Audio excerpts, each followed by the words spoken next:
I'm Cesar Delgado from Back Roads of Illinois podcast. Welcome to the show with us. I am joining with Matt Bennett out of Shelby County, Illinois.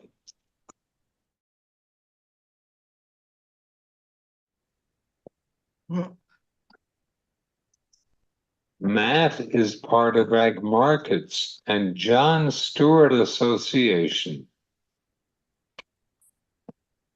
Good afternoon. How are things in central Illinois near Champaign? Welcome to the show with us for today.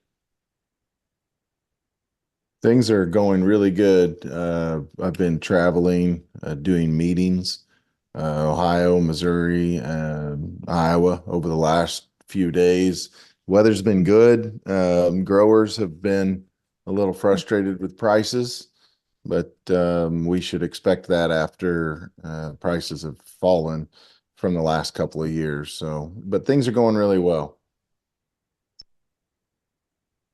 Let's go ahead to talk about the markets in today's close bell and the biggest cattle herd. It's extremely expanded to include the cattle markets. Could you tell to the audience about this? So basically, the cattle on feed numbers have been very strong over the last couple, 3 months. Most of this is due to a variety of factors. But first of all, the value of cattle is so strong that people who own herds of cattle, big herds, trying to figure out whether to take a heifer and put her back into the herd or to sell her can generate a ton of cash given that feeder cattle prices are so high. And so while cattle on feed numbers are very strong, which is something that the markets watch closely, the total herd inventory in the US is at a 65-year low. And I expect that that type of number is going to continue to get lower. And it's different in that your total inventory of cattle is very low, but you're feeding a lot of them. A lot of this has to do with the fact that, again, feeders are worth so much money. And so at some point in the next year, you're probably going to see feeder cattle and fat cattle could rally substantially because cattle on feed numbers could. Are watching the world agricultural supply and demand estimated report for your markets firm on January. What is your sources for this report? Yeah, so this report will actually be putting our estimates out at some point. Within 2 weeks of the report is when they typically want those numbers. We'll actually submit estimates for Reuters and Bloomberg. What I'm looking for in this report, for instance, with corn and soybeans, is that both yields came down from August to September to October. And then they turned around and actually both came up there in November. So there's a decent chance we'll see yields actually creep a little higher yet. Demand has been okay. It's been better than what we thought it was going to be for especially corn. We were afraid that it was going to be significantly worse, but I do think demand could get another small revision higher potentially on this January report. But the question is, what am I looking for? And I'm not looking for the market to get bullish based upon that January report. I don't think there'll be enough good information in there or bullish information in there that will allow us to change the tone of the market, which right now sure seems to have some pressure. And the reason is because we're growing world stocks from last year and we're growing US stocks from last year substantially. And that's going to be tough to allow the market to rally. Yes, especially in South America as well. Yeah, so South America is going to hold a lot of keys as to how this market is going to trade. Whenever we look at South America right now, Brazil has had a really tough time. Parts of the country farther south have been excessively wet through the growing planting season, whereas parts to the north have been hot and dry. And a lot of forecasts have been trying to bring rain into the driest areas, Mato Grosso. Some of these areas have just been awfully challenged as far as weather is concerned. But you have diverging forecasts. It's very similar to the US in the summer of 2023. whereas some forecasts were showing really good rainfall and some weren't. If Brazil has a crop failure on corn and or soybeans, it would likely stabilize our markets and give them some support. If Brazil ends up raising an average to above average crop, I'm concerned that we could see further deterioration as far as our markets are concerned. We have to remember Brazil produces more beans than what we do now, and they put more of them on the world market as well. How are the grain market for today's close bell in downtown Chicago? Yeah, so basically, corn started the day with some strength along with soybeans. By the end of the day, corn was trading basically unchanged to down just a shade.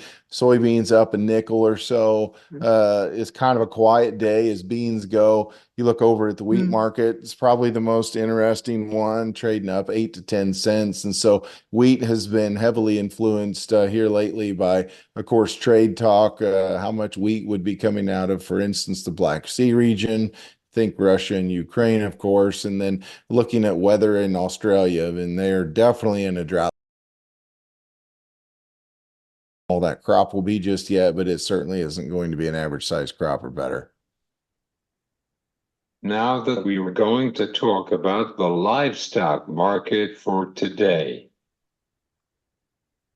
Yeah, and so as far as today was concerned, I mean, cattle were actually a little bit higher. You had fats were up. Oh, it just depends. I mean, I'm looking 50 to 70 cents higher. The better market actually was feeders up $2 to $2.50. You look down at hogs, and hogs actually rallied on the day. Had some decent export numbers, and so this hog market has been so beat up at times in 2023 that it's certainly looking for a little bit of a ray of hope here as you close out the year. I've got to think that if you go ahead and rehabilitate this cattle market, which it seems like it's trying to forge out, the recent lows would be the lows of the market. If that's the case, and I think you start to build steam a little bit as you move it into the new year. I've got to think some of that strength's going to spill over into the hog market. I don't think hogs going back to triple digits are going to happen anytime soon on these front months, but they've got some serious work to do if they were going to do that. What is your opinion on the cattle expansion in the United States? Cattle expansion, as far as cattle on feed goes, again, is directly due to the fact that feeder cattle are worth so much money that herds are having a hard time putting very expensive heifers out in the pasture. They would rather sell them or put them in the feedlot, one of the two. They're worth a ton of money. And we know that if you go ahead and hold on to a heifer, and you put her out in the pasture, then you obviously aren't going to cash that check.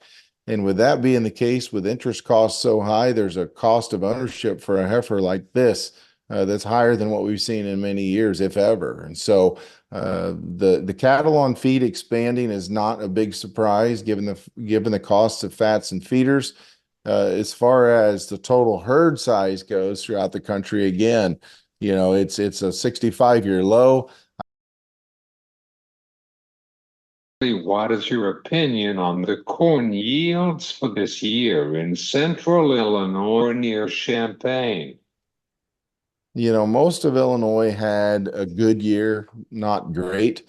Around Champaign, they didn't have near as challenging weather as they had in the summer of 2022. So a lot of growers in Champaign County fared significantly better than what they did, for instance, a year ago. This Illinois crop being over 200 bushel is something special, in my opinion, though, given the fact that we had some very challenging weather at times over the course of 2022. Most of the state of Illinois actually had really good weather, other than the Champaign County type area. Whereas in 2023, most of the state had some stress at times, had timely rainfall. And quite frankly, I didn't think that we would average 200 or better, but that's exactly what we're dealing with. And I'm not so sure the USDA might raise that just a little bit more in January, but time will tell. Is there anything would you like to go to be telling the farmers about soybeans in South America?